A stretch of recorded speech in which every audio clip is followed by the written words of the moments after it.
Vamos iniciar agora o capítulo 15 do livro Pecados Intocáveis, de Jerry Bridges, Ira. Essas situações hipotéticas não têm o objetivo de justificar as ações do marido nem do chefe. Sem dúvida, são erradas. No entanto, somos nós que decidimos como reagir às más atitudes dos outros para conosco. Considere as orientações de Pedro aos escravos que eram maltratados por donos cruéis e injustos nas igrejas do primeiro século. De acordo com o pensamento dominante em nossos dias, a ira desses escravos seria justificada. Mas Pedro admoestou: servos, sujeitai-vos com todo o temor aos vossos senhores, não somente aos bons e gentis, mas também aos maus. Pois digno de louvor é o fato de alguém suportar tristezas, sofrendo injustamente, por causa da consciência para com Deus. Pois que mérito há em ter de suportar sofrimento se cometeis pecados e sois esbofeteados por isso? Mas se suportais sofrimento, quando fazeis o bem, isso é digno de louvor diante de Deus. 1 de Pedro, capítulo 2, do verso 18 ao 20. As orientações de Pedro aos escravos são uma aplicação específica de um princípio bíblico mais abrangente. Nossa reação a qualquer tratamento injusto deve ter em vista a consciência para com Deus. Isso significa levar em conta a vontade e a glória de Deus. Como Deus espera que eu reaja nessa situação? Creio que esta situação difícil ou esse tratamento injusto está sob o controle soberano de Deus, que em sua infinita sabedoria e bondade, Ele está usando as circunstâncias para me deixar mais parecido com Cristo?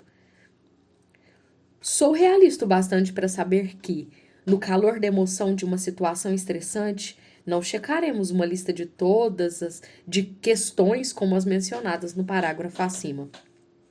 Todavia, podemos e devemos criar o hábito de pensar assim.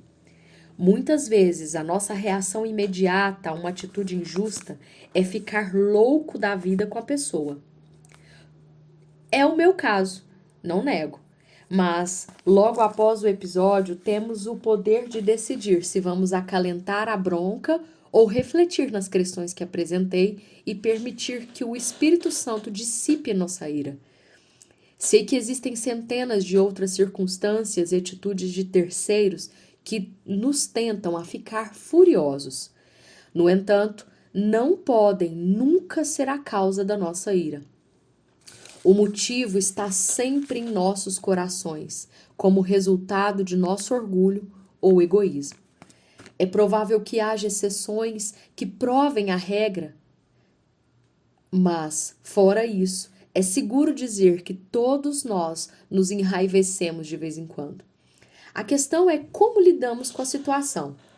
Algumas pessoas exteriorizam a ira com palavras agressivas, maldosas. Outras agem de maneiras mais sutis, fazendo comentários depreciativos ou sarcásticos sobre a pessoa que as enfureceu. Existem também aquelas que internalizam a ira em forma de ressentimento. Todas essas expressões de ira são pecado. Como, então, lidar com a ira de um modo que honre a Deus? Primeiro, temos de reconhecer e confessar nossa ira e o pecado que nela existe. Não há como lidar com a ira sem admitir sua existência.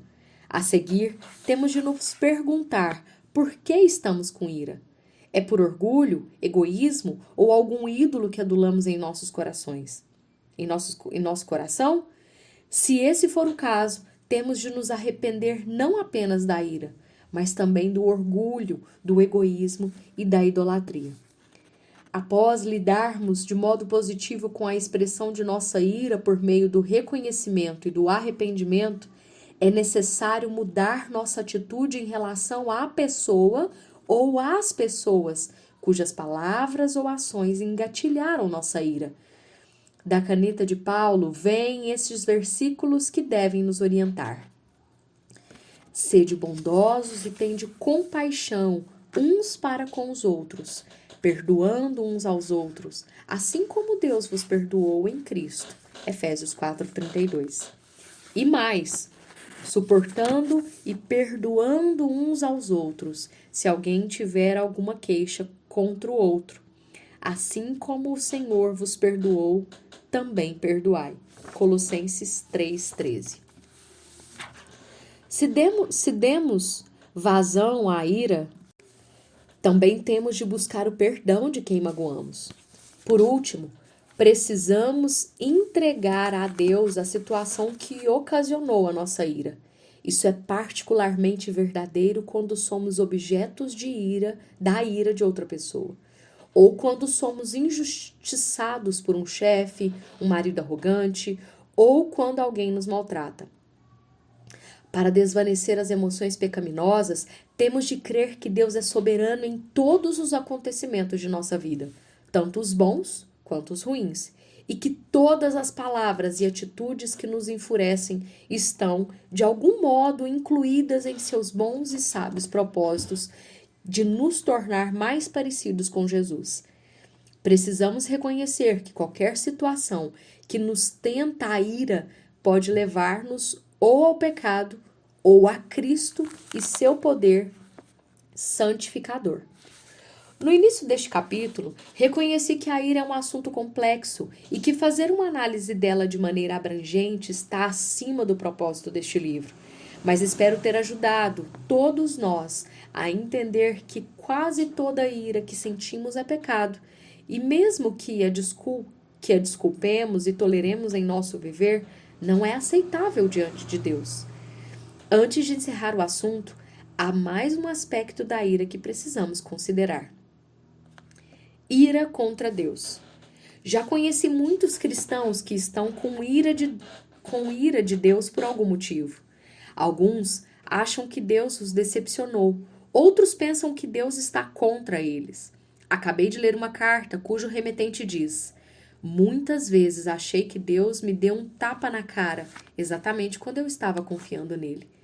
Essa pessoa admitiu abertamente estar com ira de Deus, pois concluiu que ele só podia estar com ira dela. O que diremos às pessoas que estão sofrendo demais e acham que Deus as abandonou ou até mesmo que está contra elas? É pecado ficar com ira de Deus? A psicologia moderna diria que não. Simplesmente despeje tudo em Deus. Li essa afirmação em algum lugar. Pode ficar zangado com Deus. Ele é grandinho. Ele aguenta firme. Ao meu ver, isso é pura blasfêmia.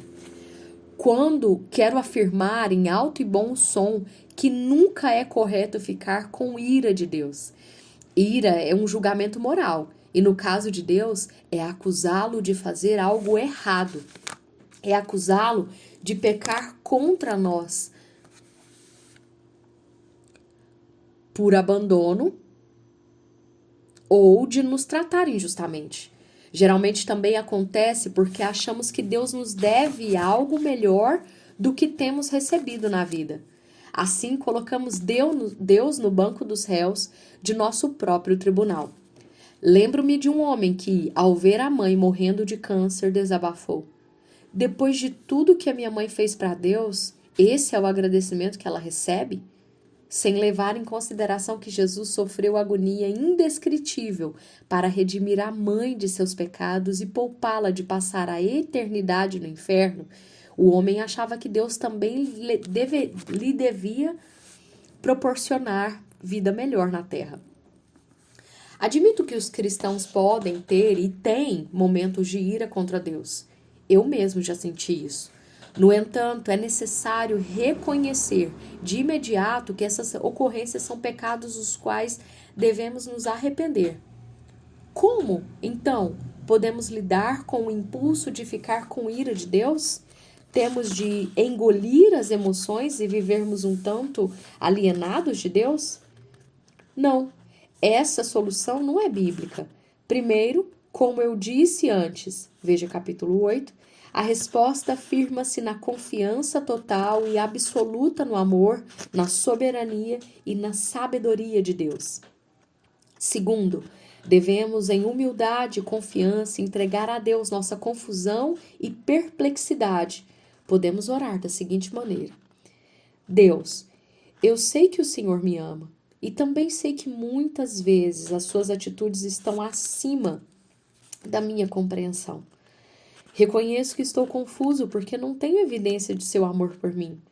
Ajude-me no poder do Espírito a confiar no Senhor e a não ceder à tentação de ficar com ira do Senhor. Lembre-se também de que o nosso Deus é perdoador. Até mesmo nossa ira contra Ele, que considera um pecado grave, foi paga por Cristo com sua morte na cruz. Se você abriga ira contra Deus em seu coração, convido-o, não insisto que você se aproxime dele em arrependimento. Convido-o, não, insisto que você se aproxime dele em arrependimento e experimente o poder purificador do sangue de Cristo, derramado na cruz por você. Acho que muitos cristãos vivem em estado de negação quanto à ira. Sabem que mergulham em pensamentos e sentimentos negativos em relação a alguém que os desagradou. Porém, não veem isso como ira, especialmente como ira pecaminosa. Enfatizam o erro da outra pessoa, mas justificam suas próprias ações. Não enxergam o próprio pecado. Como resultado, a ira é aceitável aos seus olhos. Não acham que têm de lidar com ela.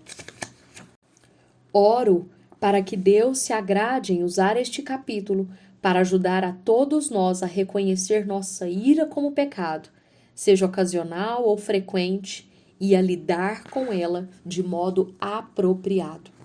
E assim nós concluímos a segunda parte do capítulo 15 sobre a ira.